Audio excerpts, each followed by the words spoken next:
My father had one thing that he constantly reminded me, and he was his pet thing, like, you have to be an officer.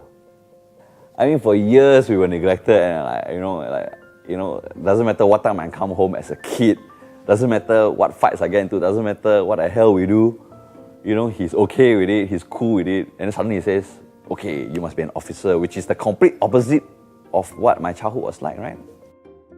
He sort of educated me and says, an officer, there's leadership, there's this, there's that, it's great, you'll enjoy it. He sort of brainwashed me a little bit, and I said, okay, so I want to be an officer. So I went in the army with an aim, with a bit of gusto, and then I tried to be an officer and tried to win. And I won. I won best recruit, I won best this, best PT, best everything. I won so many things. And I think that was the beginning of where I started to have confidence in myself that said, hey, maybe I could do a lot more.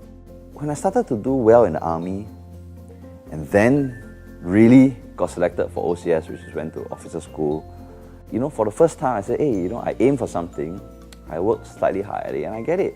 Shortly after that, I made it to NUS, which is an impossible thing. Based on my grades, I cannot get into NUS.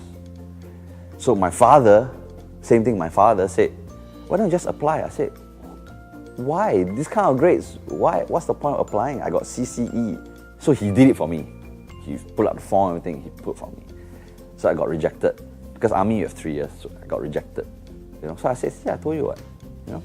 Second year, got rejected. He never stopped, he kept trying. Third year, I got in. Probably the last guy to qualify. So that was the turning point for me in NUS. Why? Because I'm on a roll. Right? I'm an officer in the army, then I get into NUS, So I said, hey, I can compete with the best.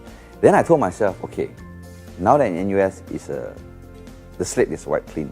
Doesn't matter whether you're from RJC, VJC, ACJC, Hwa Chong JC, the top school, Raffles JC, because we used to feel very inferior, right? Because those guys are the best.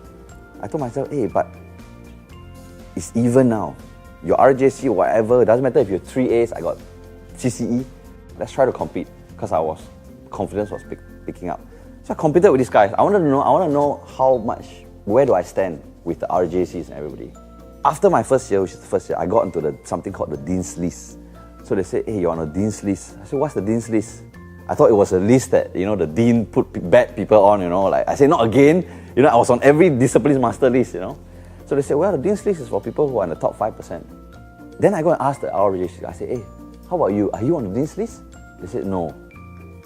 So I said, hey, I beat you, what? So that was an incredible turning point. Then I started to feel empowered. I started to feel like I could take on anybody. So I consistently was on Dean's List every year.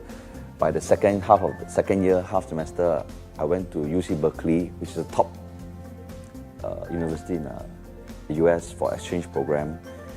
The whole arts faculty, they only select one person per year. So I was the guy who represents year 2 to go. Since that point onwards, I sort of became somebody that's very confident, very self-assured, very different from my childhood, which was a bit more, a lot of angst, a lot of insecurity, and therefore taking it out on street stuff, trying to prove your credit on the street. But now I think that maybe I can play with the big boys. Consistently, that has been my mantra till now.